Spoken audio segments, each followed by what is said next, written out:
네. 자, 여기 평가대를 할게요. 쌤 보지 마요.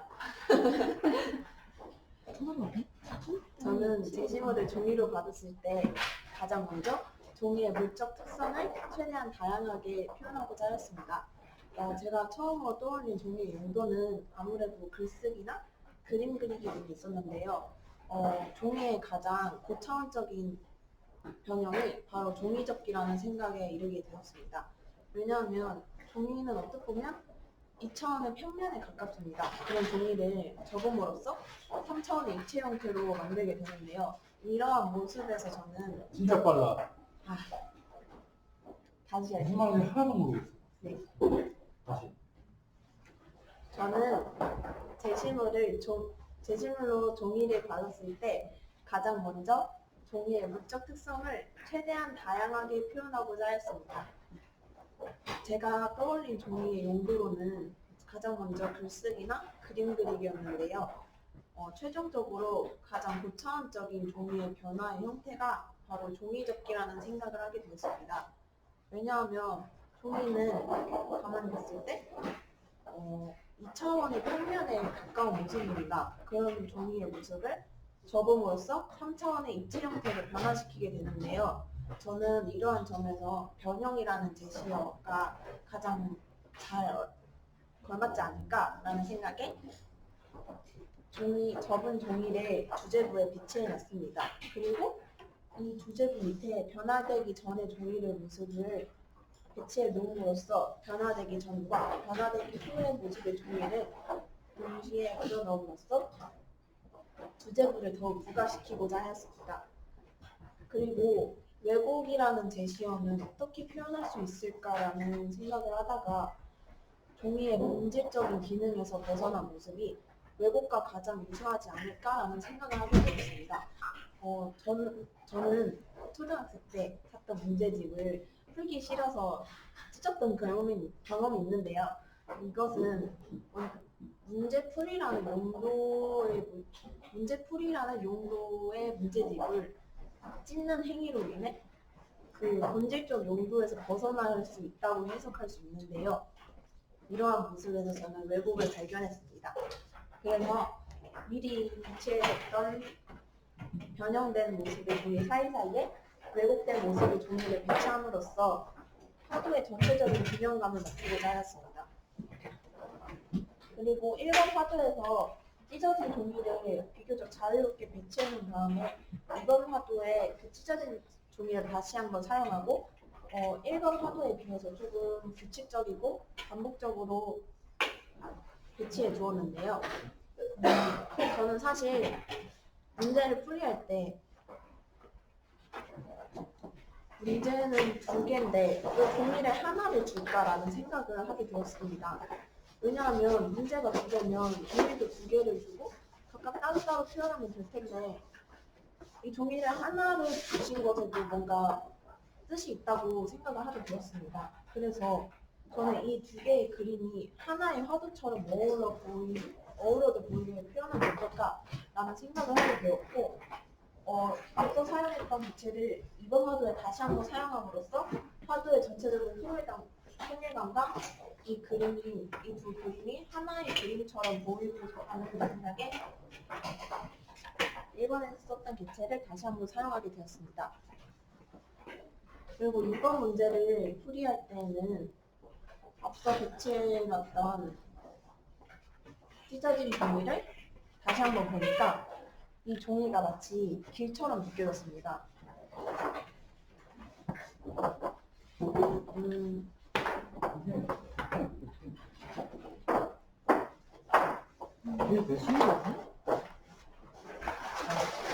그래서 저는 이 느낌을 어떻게 살릴까 생각을 해보다가 이 길을 걸어가는 사람을 한번 상상해봤습니다.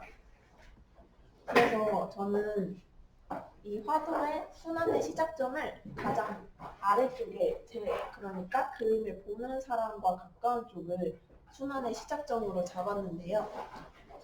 사실 순환의 시작점은 명시적으로 드러내지 못한 것 같아서 지금은 좀 아쉬움이 남습니다. 그렇지만 제가 당시에 여기다 사람을 그려보면 어떨까라는 이런 생각을 했었는데 그게 오점이 되어서 불합격의 요인이 됐다가 사실 표현해집니다. 어찌됐든 이 종이를 길로 보고 저는 가장 첫 번째로 그 사람 지나가는 사람을 만나게 될 그 구간에 가장 원초적인 모습의 종이를 그려 넣었는데요. 이 종이는 파도를 분할하고 있지만 완전히 단절되지는 않은 모습입니다. 이 종이가 이렇게 함으로써 앞으로 나오게 될 개체에 대한 기대감과 신비감을 부여해줍니다. 그리고 나서 보이는 이 종이는요, 앞서 사용했던 개체의 익년도에 해당하는데요. 이 익년도를 보시면 기존의 건축물들은 되게 익년도가 사각형입니다. 대체로 정형화된 모습을 보여주는 데 반해서 제가 그린 이 건물에 해당하는 이 종이의 모습은 익년도가 사각형으로 되어 있지 않고 삼각형으로 이루어져 있습니다. 저는 정형화된 건물의 모습을 탈피한 모습을 보여주고 싶었고 제가 국어 공부를 하다가 비문학 지문에서 르코르비제의 사고와 주택에 대한 글을 보게 되었는데요. 이 글을 읽고 나서 관심이 생겨서 사고와 주택에 대해서 더 많이 찾아보게 되었는데 건물의 익년도와 평면도와 익년도가 다르고 사고와 주택의 익년도는 기존 건물들과 다르게 기둥으로 이루어져 있어서 공중에 떠 있는 듯한 느낌을 준다고 이렇게 찾아봤습니다. 그래서 그것을 실제 시험장에서 저는 떠올렸고 그 사고와 주택에서 영감을 받아서 이렇게 익년도가 정형화되지 않은 모습을 표현해봤습니다. 이어서 볼 수 있는 종이의 평면도는 둘 다 사고와 주택과 연관성이 있습니다. 평면도는 단순한 모양이지만 익년도에서 봤을 땐 기존의 정형화된 건물의 모습을 탈피해서 삼각형 모양으로 나타낸 것, 그것을 표현해보고 싶었습니다. 그리고 제가 처음에 원초적인 모습의 종이를 배치했다고 했는데요. 이것은 사실 제가 안도 다다오라는 일본의 건축가를 굉장히 존경하는데 그의 작품인 물의 사원을 모티프로 촬영한 것입니다. 그 물의 사원은 처음에 들어갈 때 콘크리트 벽이 사원을 감싸고 있는데요. 그 모습이 속세와 단절된 것을 의미하고 또 앞으로 보여지게 될 사원에 대한 신비감을 부여해 주는데요. 그래서 신비감. 그래서 저도 제가 앞서 제 화도에서도 신비감과 기대감을 주기 위해서 그 콘크리트 벽과 유사한 쟁지로 쓰기 위해 이런 원초적인 종이의 모습을 배치했습니다. 이상입니다. 뭔가 많이 얘기했거든? 네. 뭔가 귀에 들어오지는 않아. 네. 그지? 네. 뭐 때문일까? 메타. 메타도 있고, 발라하게 부분 것 같아서. 발라하게 부분 싶은 걸 먼저 해야 될 것 같은데? 지우개가 없어. 몇 개 꼭지가 많아. 계속 있는데. 내가 해볼게. 몇 분 남았어?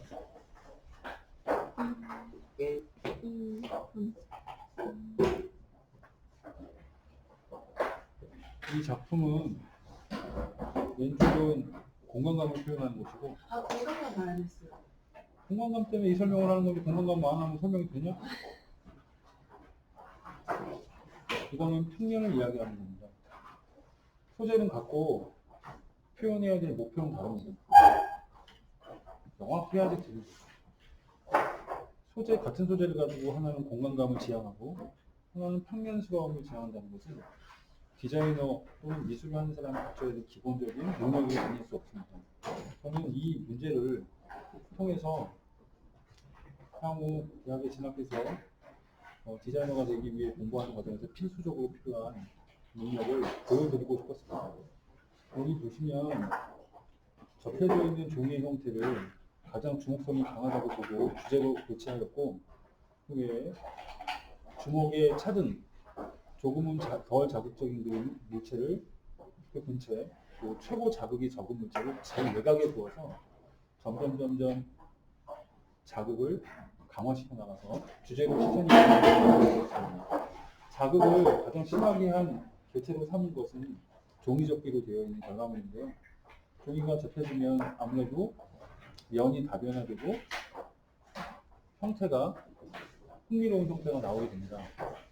그래서 정돈되면서도 흥미롭고 다변화된 면을 통해서 밀도도 확보할 수 있는 종이접기의 결과물을 변형의 주체로 삼았습니다.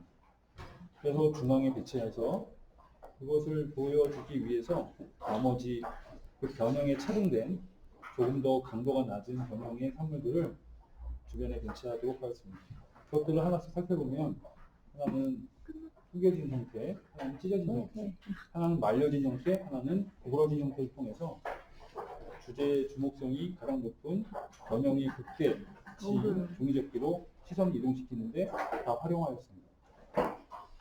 공간감을 표현하기 위해서는 보통 근경, 중경, 원경으로 원근법을 사용하는 게 일반적인 사례로 알고 있습니다. 하지만 그런 천편일률적인 방법을 통해서 공간감을 보여주면 저다움을 표현하기엔 조금 아쉽다는 생각이 들었습니다. 그래서 이 물체들을 수직으로 쌓는 방식을 통해서 같은 빛에 의해서 그 쌓여져 있을 때의 명암의 변화, 그것이 곧 공간감을 나타내기도 하기에 저는 원근의 아주 천편일률적인 방법을 지향하고 쌓아서 빛을 통해 공간을 형성하는 방식을 선택했습니다. 그래서 공간감을 100% 만족하진 않지만 그래도 좀 특별하게 만들 수 있었다고 생각하고 있습니다. 두 번째로 평면으로 그 문제를 이어서 평면으로 평면화된 작업을 얼마나 수행할 수 있는지를 제가 보여드리기 위해서 이 그림을 그렸는데요. 보시면 종이접기의 사물인 것을 되게 다양한 각도로 보여주고 있습니다. 역설이라고도 할 수 있습니다. 입체물을 오히려 더 자세한 설명을 할 수 있도록 탑뷰, 사이드뷰, 프론트뷰, 평면도와 인면도를 다양한 각도로 반복적으로 보여주고 있습니다. 따라서 이 물체의 형상을 이해시키는 데 필요한 모든 정보들을 다양한 각도의 평면 화법을 이용해서 보여주고 있습니다. 특히 중앙에는 퍼스펙티브, 입체뷰를 표현하는 것으로 표현해놓고 그것을 통해서 맺혀지는 그림자까지도 표현해봤습니다. 루꼬르비지의 사보아 주택을 보면요, 평면에 반복된 인면이라는 아주 중요한 단어가 나옵니다. 다시 말하면 평면도를 보고 이 물체의 전부를 파악했다면 그것이 오산이다. 인면도를 통해서 평면에서 보여주지 못한 특별함을 또 보여줄 수 있다는 것을 볼 수 있죠. 요즘에 아파트에서 많이 사용하고 있는 필로티 구조가 그것을 이야기하는데요. 제가 그것을 보고 여기서 그것을 실현해 보도록 노력했습니다. 평면도에서 바라봤던 단순한 형태가 아니라 인면도에서 바라보면 삼각형으로 만들어진 형태를 볼 수 있고 다소 바닥으로부터 이격되어 있고 떠있는 공중에 떠있는 부분을 볼 수 있는데 그 부분을 공간으로 처리해서 그림자 처리를 했습니다. 그리고 밑에 보면 여기 밑에 사용했던 벽면으로 휘 말려져 있는 형태, 다시 말하면 자극의 빈도가 조금 낮은 그것을 여기서도 반복적으로 배치했는데 이것은 사실 어떻게 할까 고민하다가 제가 존경하고 훌륭한 건축가라고 생각하고 있는 안도 다다오의 의사원을 진입하는 상황 속에 놓여져 있을 때 장벽 역할을 하는, 다시 말하면 긴장감을 고조시키거나 또는 실망감을 주고 난 다음에 오히려 만족을 더 극대화시키거나 하는, 어떻게 보면 블라인드 같은 역할을 하는 어떤 개체를 해놨습니다. 여기 보시면 좌측 그림과 우측 그림을 자연스럽게 연결시켜주는 역할을 하는 찢어진 형태의 같은 두께로 되어 있는 형태를 보실 수 있습니다. 왼쪽 같은 경우에는 공간감을 표현하기 위해서 그것들을 자유곡선으로 만들었다면 우측에는 평면화된 화법에서 그것을 보여주기 위해서 반복적인 무늬와 간격으로 설정을 하였습니다. 이것은 보시는 분에 따라 다르겠지만 저는 이런 의도를 가지고 그렸습니다. 보통 산수화를 보면 산수화는 다소 평면적이라고 생각을 합니다. 그리고 산수화들에 보면 가끔 사람이 등장하는데 위에 있는 산맥들 또는 자연의 풍경들 그것들을 바라보고 그것들을 향해서 걸어가고 있는 사람들을 가끔 볼 수 있습니다. 그 사람들은 길을 통해서 걸어가는데 저는 이 형태를 그 길로 해석하고 싶었습니다. 만약에 여기 사람이 서 있다고 가정을 한다면 제가 만들어 놓은 이 주제물체를 향해 가기 위해서는 반드시 이 과정을 통과해야 되어 있습니다. 하지만 여기 보시면 이 장벽들, 안도 다다오의 건축물과 같은 장벽들은 그것을 진입하는데 다소 긴장감이나 또는 기대감을 충분하게 만들어주는 역할을 하게 됩니다. 이와 같이 저는 평면과 입체를 만들어 보았습니다. 하나로 어우러져 보이게 하기 위해서 노력을 했는데 그렇게 보일지는 잘 모르겠어요. 무슨 얘기인지 알겠죠? 빨라도 완급이 있어야 돼. 어렵지. 근데 문제가 나와 있잖아. 문제가 나와 있잖아. 근데 이것만 잘 듣는 거야. 연기자들이 대본 주고 난 다음에 연기를 하기 위해 대본을 어떻게 해? 암기를 하지. 그지? 암기를 해서 어떻게 해? 진짜 자기 대사인 것처럼 자기가 지금 진짜로 하는 것처럼. 이게 연기지. 넌 지금 연기해야 돼. 얘네들하고는 달라. 넌 어려운 거 아니야. 넌 잘할 일밖에 안 남았어. 무슨 얘기인지 알겠지? 연습하라. 무슨 말인지 잘 안 들려. 그거 듣고 있으면 졸리면 안 돼. 약간 졸려. 졸 뻔했어. 무슨 얘기인지 알겠지? 연습을 좀 더 해야 될 것 같고. 이거 영상 어떻게 봐요? 이거 멈추고 선생님이 봐. 그 이어폰 꽂고 봐.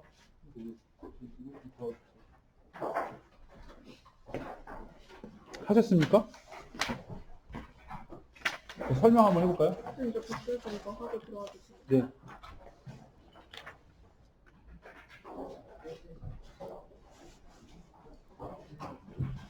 왜 이렇게 그렸는지 설명해 볼 수 있어요?